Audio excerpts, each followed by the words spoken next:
एक मुलाकात ऐसी शख्सियतों के साथ जिन्होंने दिया है अपने जीवन को एक नया मुकाम। रूबरू कराएंगे ऐसी कुछ हस्तियों के साथ एक खास शख्सियत के साथ मुलाकात जयदेव पटेल के साथ नंबर 1 इंडिया न्यूज पर। नमस्कार व्यूअर्स, मैं जयदेव पटेल और आप देख रहे हैं नंबर 1 इंडिया न्यूज। आपका एक बार फिर स्वागत है एक खास शख्सियत के साथ मुलाकात प्रोग्राम में। आज हमारे साथ खास मेहमान है विश्व हिंदू परिषद के कार्यकारी अध्यक्ष आलोक कुमार। आलोक कुमार जी, आपका बहुत बहुत स्वागत आज हमारे प्रोग्राम में। बहुत धन्यवाद। आलोक कुमार जी, आपसे मेरा पहला सवाल है कि तमिलनाडु SC/ST आयोग ने बयान दिया है कि जो भी सरकारी तौर पर आयोजित त्योहार है और प्रोग्राम है उसमें बीफ बिरयानी मेन्यू में रहनी चाहिए। क्या कहेंगे इस पर आप? मुझे यह बहुत विचित्र लगा।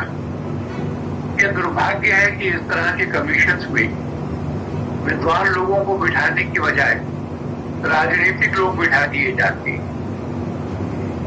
भारत एक ऐसा देश है जिसमें अनेक धर्मों के लोग रहते हैं और इसलिए हम सबको परस्पर एक दूसरे की जो सेंसिटिविटीज है उनका ध्यान रखना चाहिए। अब मान लीजिए इस ऑर्डर में यह भी शामिल कर दें कि सुअर का मांस भी परोसा जाएगा, तो अगर मुसलमान सुअर को अपवित्र मानते हैं तो उसका विचार होना चाहिए। अगर हिंदू गाय को पवित्र मानते हैं तो उसका विचार होना चाहिए। अगर हम एक दूसरे की भावनाओं को नहीं समझेंगे तो मैं समझता हूं कि हम इस देश में शांति और व्यवस्था ये कायम नहीं रख पाएंगे। मुझे यह आदेश कि बीफ बिकना ही चाहिए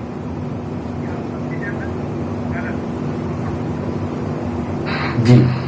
आलोक कुमार जी, जिस तरह से कर्नाटक में हो रहा है, कुछ समय पहले भी कार्यकर्ता की हत्या कर दी गई, इस पर क्या कहेंगे आप? मुझे पूरे देश में मुस्लिम आक्रामकता जो बढ़ रही है उस पर चिंता होती है। पहले उनको नुपुर से शिकायत थी, FIR हो गई थी, पुलिस जांच कर रही है, कोर्ट में मुकदमा चलेगा और फिर निर्णय होगा। और उस निर्णय की प्रतीक्षा किए बगैर जुलूस निकालना और मंच पर चढ़कर कहना कि आंख फोड़ देंगे, जवान काट लेंगे, सिर धड़ से अलग कर देंगे, ये तो भारत के कानून का तरीका नहीं, ये तो हमारे यहाँ नहीं चल सकता। उसी आक्रामकता की एक घटना ये कर्नाटक में हुई है। मैं उम्मीद करूंगा कि कर्नाटक सरकार बहुत जल्दी उसके अभियुक्तों को गिरफ्तार करेगी, मुकदमा चलाएगी। जी। हमने मांग की है कि कन्हैया के हत्यारे, कोरे के हत्यारे और ऐसे सब लोगों के मुकदमों को फास्ट ट्रैक में ले जाकर 6 महीने में फांसी की सजा होनी चाहिए। जी। आलोक कुमार जी, PFI को लेकर आप क्या कहेंगे? क्योंकि PFI कुछ दिनों पहले दिल्ली में एक रैली निकालना चाह रहा था, लेकिन कहीं न कहीं उसका विरोध आप लोगों ने किया और दिल्ली पुलिस ने परमिशन नहीं दी। तो ये कब तक चलता रहेगा और इसको बैन को लेकर आप लोगों की क्या प्लानिंग है? अब इस बारे में कोई संदेह नहीं है कि PFI खुलेआम एक आतंकवादी संगठन है और वो इस देश में मुसलमानों में भय पैदा कर रहा है, सांप्रदायिक विद्वेष पैदा कर रहा है और सब जगह पर भारत के धर्मनिरपेक्ष व्यवस्था को भंग कर रहा है। भारत सरकार जल्दी उस पर प्रतिबंध लगाए। हम भी इसकी मांग भी कर रहे हैं, प्रतीक्षा भी कर रहे हैं। आलोक कुमार जी, आपसे मेरा क्लोजिंग क्वेश्चन है कि एक मुस्लिम लड़की फरमानी नाज ने शिव भजन गाने से कहीं न कहीं देवबंद के उलेमा नाराज हो गए और बोले ये शरीयत के खिलाफ है और फरमानी इसको इससे तौबा कर लेना चाहिए। इसे आप कैसे देखते हैं? ये सवाल मेरी बजाय जो लोग गंगा जमुनी संस्कृति की बात करते हैं उनसे करना चाहिए। गंगा और यमुना के जो जल है ये आपस में मिलते हैं।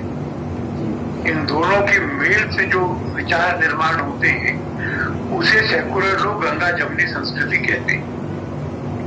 ऐसा तो नहीं हो सकता कि मैं कहूं कि सब मुसलमान मेरे भाई हैं और मुसलमान कहे कि मैं काफिर हूं और मारा जाने लायक।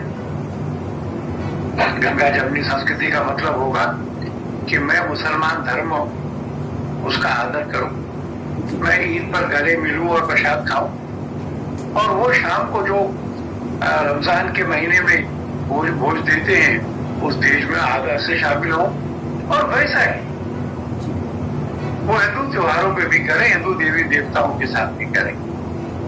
देव बंधन जो किया है वो पूरे भारत में जो उग्रता बढ़ रही है मुसलमानों में, या उसका प्रतीक है, वो निर्णय गलत है। जी, आलोक कुमार जी, आपने नंबर 1 समय निकाला, उसके लिए आपका बहुत बहुत धन्यवाद।